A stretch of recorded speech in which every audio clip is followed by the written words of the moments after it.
আসসালামু আলাইকুম। সবাই কেমন আছেন? তো আমি আজকে আপনাদের সাথে শেয়ার করব খুদের ভাত আর তার সাথে বিভিন্ন প্রকার ভর্তার রেসিপি। তো এটা ছিল শুক্রবারের একটা ভিডিও। তো ওইদিন আসলে আমার খুব বেশি ইচ্ছা করতেছিল খুদের ভাত আর তার সাথে কয়েক প্রকার ভর্তা খাওয়ার। তো আমি প্রথমে কাঁঠালের বিচির ভর্তাটা বেটে নিতেছি। তো কাঁঠালের বিচির ভর্তা বানানো আসলে সবাই পারে, এখানে আসলে হাতে কলমে দেখানোর কোনো কিছুই নাই। তো আমি আসলে জাস্ট আপনাদের সাথে ভিডিওগুলো দেখাচ্ছি।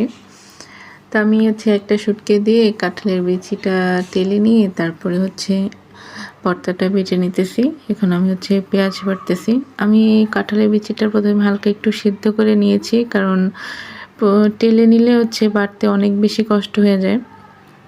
সেজন্য আমি প্রথমে হালকা একটু সিদ্ধ করে তারপরে টেলে নিয়েছি, যাতে বাটতে একটু কষ্টটা কম হয়। না কাঁঠালের বিচি বাটতে অনেক বেশি কষ্ট।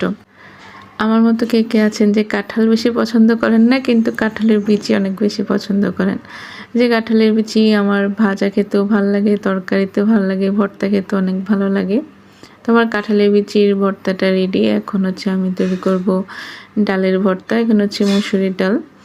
তো মসুরির ডালের সাথে প্রথমে আমি রসুন কুচি দিয়েছি, আর হলুদ, লবণ আর পেঁয়াজ কুচি আর কাঁচামরিচ কুচি দিয়ে আমি ডালটা সিদ্ধ করে নিতেছি। তো আমি এখন ডালটা ভালো করে নেড়ে চেড়ে একটু গলানোর চেষ্টা করতেছি। তো ডালটা সিদ্ধ করে নেওয়ার পর তারপরে কাঁচামরিচ, পেঁয়াজ দিয়ে আর শুকনো মরিচ দিয়ে আমি ভালো করে ডলে নিতেছি, একসাথে মিক্স করে নিতেছি। সরিষার তেল দিয়ে মেখে আমার ডালের ভর্তা রেডি। এখন আমি আলুর ভর্তা তৈরি করব। তা আলুর ভর্তা তো সবাই জানেন কীভাবে তৈরি করতে হয়। তো আলুর ভর্তা এখানে আমার তৈরি হয়ে গেছে। এখন আমি একটা ডিম ভেজে নিব। তো আমার 3টা ভর্তা রেডি। আর এখন আমি ডিম ভেজে নিতেছি। আসলে ডিম ভর্তা এগুলো দিয়ে আসলে খুদের ভাত অনেক বেশি ভালো লাগে।